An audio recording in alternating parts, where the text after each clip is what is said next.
कैसे हैं आप लोग। Welcome back to my YouTube channel, welcome back to another vlog.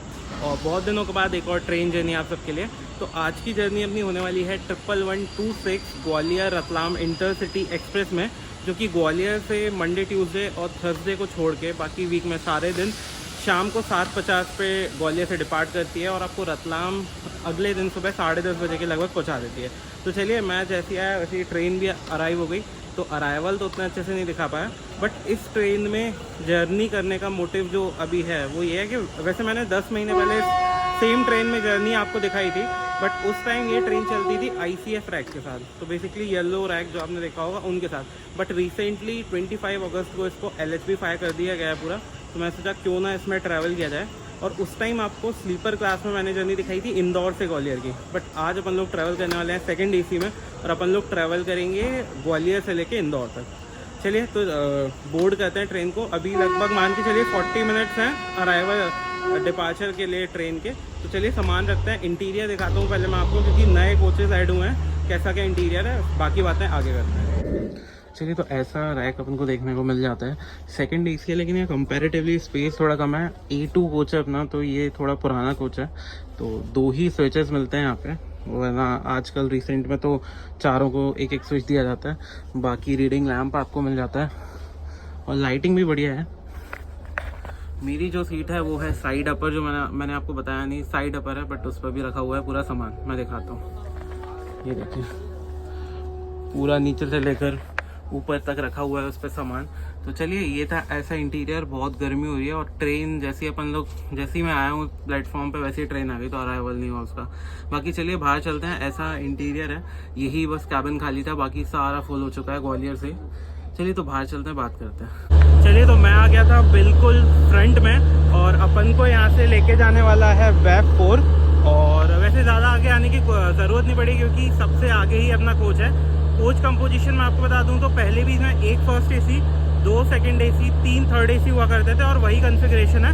But sleeper पहले 8 से 9 हुआ करते थे, बट अब उनको कम करके क्या बोलते हैं 7 कर दिया गया है। और जनरल पहले 2 आगे 2 पीछे होते थे, बट अब पीछे की साइड ही आपको 5 जनरल यहाँ इस ट्रेन में देखने को मिलता है। तो चलिए, ये भी सही है, क्योंकि इंटरसिटी ट्रेन है, तो हर लेवल का, हर वर्ग का व्यक्ति इसमें ट्रैवल करता है। तो उसके हिसाब से जनरल बढ़ाए हैं, वो अच्छी चीज़ है, बट स्लीपर इसमें कम कर दिया है।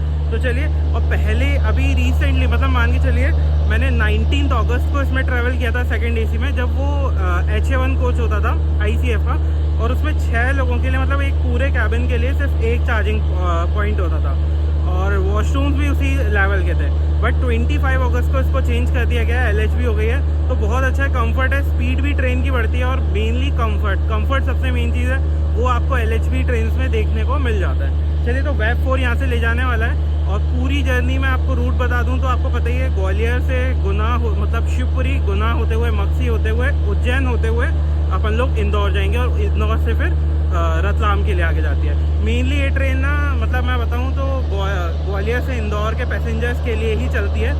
चलिए, तो अब आने वाली है भाई अपन लोग, अपनी ट्रेन डिपार्ट होती है प्लेटफॉर्म नंबर 4 से, और इसका टाइमिंग है 7:50 का, और ग्वालियर में 7:40 का अराइवल टाइम है इंडिया की सबसे फास्टेस्ट शताब्दी एक्सप्रेस भोपाल शताब्दी का। तो चलिए, उसका अराइवल होने वाला है, ऑलमोस्ट ऑन टाइम है। तो देखते हैं, उसका आपको अराइवल दिखाते हैं। बाकी प्लेटफॉर्म नंबर 2 से डिपार्ट करने के लिए रेडी है ये ट्रेन। कौन सी समझ में नहीं आ रहा। देखिए, प्लेटफॉर्म 1 से 3 यहाँ पे ख़त्म हो गए, बाकी अपना प्लेटफॉर्म 4 ही सिर्फ आगे की साइड है। चलिए, आपको अराइवल दिखाते हैं। चलिए, शताब्दी का तो अराइवल हुआ नहीं, बट 7:50 ऑन डॉट अपनी ट्रेन का हो चुका है डिपार्चर। और यहाँ से अपन लोग लगभग मान के चलिए 10 किलोमीटर तक। चलिए, रोक दी गई फिर से।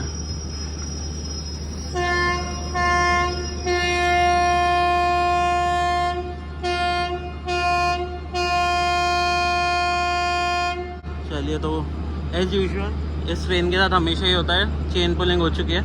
चलिए, तो मैं आपको वही बता रहा था कि अपन लोग यहाँ से थर्ड लाइन पे चलते हैं। एक मेन लाइन है, तो अप डाउन वो है झांसी मुंबई, दिल्ली मुंबई वाली लाइन, तो उस पर आएगी शताब्दी एक्सप्रेस, और अपन लोग थर्ड लाइन चलते हैं। और से मतलब पैरेलली अपन लोग चलते हैं लगभग 10 किलोमीटर तक। तो अपन को पैरेलल मतलब क्रॉसिंग होती है अपनी।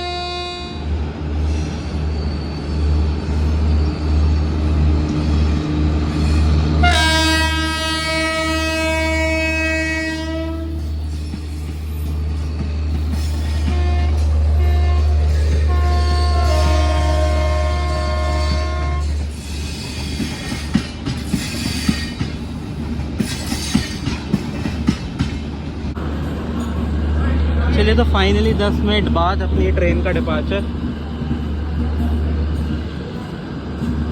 चलिए तो इसको कर देते हैं बंद, और इससे भी इम्पोर्टेंट इसको कर देते हैं बंद।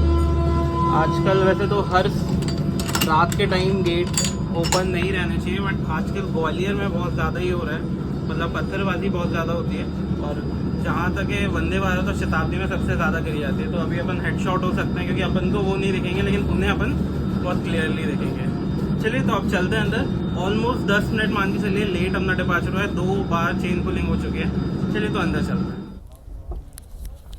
चलिए तो निकल चुके हैं अपन लोग ग्वालियर से, और लगभग 1 घंटा हो चुका है। और मान के चलिए सिर्फ 30 किलोमीटर्स अपन लोगों ने कवर किया है, 30 किलोमीटर्स इन 1 आवर। तो बहुत स्लो ट्रेन चल रही है, और जहाँ होना चाहिए था उससे बहुत, मतलब लगभग 30 से 40 मिनट्स ये डिले है अभी ये ट्रेन।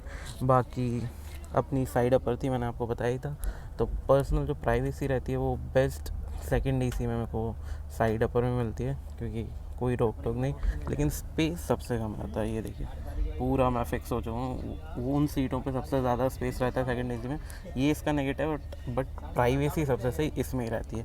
बाकी ब्लैंकेट्स, चादर और कुशन्स अपन को 2 मिल गए, क्योंकि यहीं पे रखे थे सारे, तो अपन ने 2 खींच लिए। बाकी ये देखिए लाइट मिल जाती है, हाँ, लेकिन चार्जिंग सॉकेट आपको नहीं देखने को मिलता है। चार्जिंग सॉकेट एक ही है, वो साइड लोअर पे है, तो वो थोड़ा इशू है। बाकी चलिए अगला स्टॉप जो पहला इसका हॉल्ट आने वाला है वो है शिवपुरी, तो उसको कवर करेंगे। वो हो रहा था लेट, तो मैंने सोचा पेट पूजा कर लेते हैं, जब तक घर का खाना है तो इसको रिव्यू तो क्या ही करना। तो चलिए इसको ख़त्म करते हैं, फिर मिलते हैं। चलिए तो आ चुके हैं शिवपुरी रेलवे स्टेशन पे, और स्टेशन कोड है SVPI। भाई कुछ दिख ही नहीं रहा है, मतलब पूरा स्टेशन अंधेरे में है, तो शायद इस वजह से ही लगभग 1.5 घंटा अपन लोग यहाँ पे लेट आए हैं। तो इससे जस्ट पहले 10-15 किलोमीटर पहले इसको रोक दिया गया था लगभग आधे घंटे के लिए, तो शायद यही कुछ रीज़न हो सकता है, लाइट नहीं है जो भी। बाकी देखिए पूरा अंधेरा है। चलिए अंदर ही चलते हैं, क्योंकि फिर फ़ोन ले जाएगा, पता भी नहीं चलेगा। बाकी 2 मिनट का यहाँ पे हॉल्ट रहता है, 1.5 घंटा अपन लोग लेट आए हैं। और बाकी इसके बाद आपको मैं मिलूँगा बदरवास में, क्योंकि उसमें इस ट्रेन का उस बदरवास रेलवे स्टेशन से एक बहुत इंपॉर्टेंट स्टोरी है, सेट स्टोरी है थोड़ी, तो वो मैं आपको बताऊँगा, कोशिश करूँगा बताने की। चलिए तो यहाँ से अंदर ही चलते हैं और आपको डिपार्चर दिखाते हैं। चलिए तो यहाँ से भी शिवपुरी से अपना 2 मिनट के हॉल्ट के बाद डिपार्चर, और देखिए स्टार्टर सिग्नल मिल चुका था। ये देखिए पूरा स्टेशन अंधेरे में। चलिए तो अंदर चलते हैं, आपको मिलता हूँ मैं सीधे बदरवास में।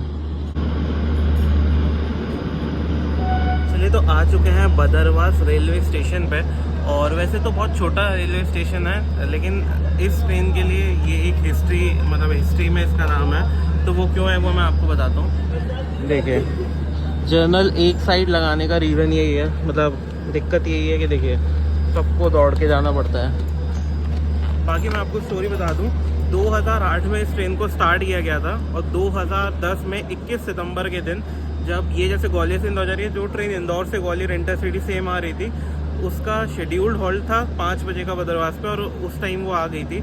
और बारिश का सीज़न है तो विजिबिलिटी बहुत कम थी। ग्वालियर की साइड से इंदौर के लिए आ रही थी अपनी मालगाड़ी, तो वो मालगाड़ी के लोको पायलट ने जो सिग्नल ओवरशूट करके हेड ऑन कोलिजन हुआ था, मतलब इंजन टू इंजन कोलिजन हो गया था। तो उसमें जो बताया जाता है अभी कि 25 से ज़्यादा लोग मारे गए थे, और 100 से ज़्यादा लोग मतलब घायल हुए थे। मैं फ़ोटोज़ लगा दूंगा जो नेट पे अभी अवेलेबल है, तो उसमें देखिए। चलिए तो सिग्नल हो गया। बाकी जो गलती उसमें बताई गई थी वो लोको पायलट्स की ही बताई गई थी, और आगे की साइड जनरल कोच थे, तो सबसे ज़्यादा अफेक्ट तो नहीं हुआ, और वही लोग सबसे ज़्यादा मतलब डेड हुए थे। तो ये एक स्टोरी थी। मतलब at present Coromandel express accident के बाद आप लोग भद्रक, बालासोर ये गए हो या नहीं गए हो, लेकिन ये नाम आपको याद ज़रूर हो गए होंगे, क्योंकि उस एक्सीडेंट के बाद सुन के। वैसे कुछ समय पहले तक बदरवास भी बहुत फेमस मतलब हिस्ट्री में एक इसका नाम है एक्सीडेंट के कारण। 2010 की बात है, उस टाइम जब सोशल मीडिया इतना नहीं हुआ करता था। चलिए तो यहाँ से भी अपना डिपार्चर हो गया है। स्टेशन बड़ा प्यारा है, ये देखिए फ्रंट की साइड, मतलब ऑलमोस्ट आगे की साइड पूरा स्टेशन है ये। चलिए तो मैं आपको एक बार वॉशरूम के इंटीरियर दिखा देता हूँ। बेसिकली जो कॉमन रहता है LHV में, बड़ा सा कांच, लाइट मिल जाती है और क्लीनिंग है, क्लीनिंग साफ़ है अभी, लेकिन टिश्यू पेपर नहीं है। मतलब अभी शुपरी जस्ट निकला है, चले हुए 200 किलोमीटर भी नहीं हुए हैं, लेकिन टिश्यू पेपर इसमें नहीं है। सोप इसमें मिल जाता है, बाकी ऐसा कुछ इंटीरियर रहता है। तो ऐसा है। बाकी चलिए, अब बदरवास अपन ने क्रॉस कर दिया है, तो अब सोएंगे और आपसे मिलते हैं सीधे उज्जैन में। तो जी, जय श्री महाकाल और स्वागत है आपका महाकालेश्वर की नगरी उज्जैन जंक्शन में। यहाँ पे अपनी ट्रेन का आने का टाइमिंग था 5:02 का। 15 मिनट का यहाँ पे अपनी ट्रेन का हॉल्ट रहता है और लगभग मान के चलिए बिफोर टाइम अपनी ट्रेन यहाँ पे आके लग चुकी है। और यही समझिए कि कितना मार्जिन रहता है इस ट्रेन के पास कि इसने 1.5 घंटा रात का पूरा कवर कर लिया, क्योंकि इंटरसिटी ट्रेन है और पूरा ग्वालियर से लेकर उज्जैन तक अभी तक ये पूरे सिंगल ट्रैक पे चल के आई है। इस वजह से सिंगल ट्रैक मतलब पूरा है, इस वजह से स्लो धीरे धीरे और मार्जिन बहुत ज़्यादा दिए जाते हैं इस ट्रेन को। तो चलिए, बाकी 15 मिनट का हॉल्ट इससे रहता है कि लोको यहाँ से रिवर्स होता है, लोको जा चुका है रफोर। अब अपन अभी तक अपन सबसे आगे थे, अब अपन सबसे पीछे होने वाले हैं यहाँ पे। बाकी अपन जाएंगे देवास होते हुए, और अगर लोको रिवर्सल ना हो तो सीधे इधर से फतेहाबाद होते हुए भी इंदौर जाया जा सकता है। बाकी आप उज्जैन की टूरिस्ट प्लेस है, क्योंकि महाकालेश्वर ज्योतिर्लिंग है यहाँ पे, तो आप वो ऐसे समझ सकते हैं कि देखिए पूरी ट्रेन अपनी सबसे आगे का कोच था और पूरी ट्रेन अंडर द शेड है। मतलब स्टेशंस बहुत ज़्यादा मेंटेन्ड है, क्योंकि full time all over the year tourist यहाँ पे आता रहता है। बाकी आपको स्टॉल मिल जाएंगे, वहाँ से लिए अपन ने चाय, और भाई मस्त एक नंबर।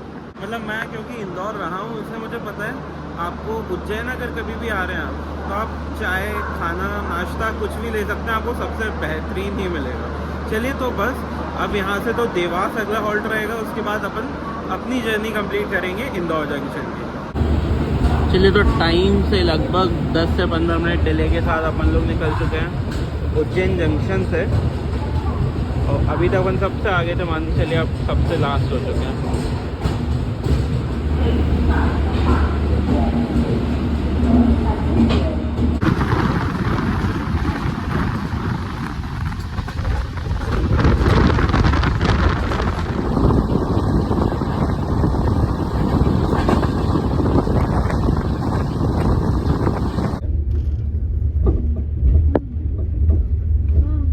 चलिए, तो आ चुके हैं अपन लोग इंदौर रेलवे स्टेशन पे, और अपनी ट्रेन आई है प्लेटफॉर्म नंबर 6 पे।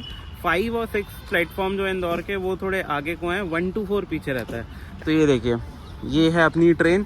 बाकी ये प्लेटफॉर्म नंबर 5-6 था, ये इंदौर की पिट लाइन आती है, और इस साइड को आपको 1 to 4 प्लेटफॉर्म देखने को मिलता है। तो मान लीजिए अगर आप गलती से प्लेटफॉर्म 5-6 पे आ गए, आपको 1 to 4 पे जाना है, तो आपको मेन रोड से जाने की ज़रूरत नहीं है। ये रास्ता आपको दिख रहा है, यहाँ से ये डायरेक्ट आपको प्लेटफॉर्म नंबर 1 पे कनेक्ट करता है। तो उधर से ये भी मैं उधर से ही जाऊँगा, क्योंकि मैंने डोरमेट्री बुक कर रखी है। तो चलिए, इसको यहीं पे ब्लॉग को एंड करते हैं अपन।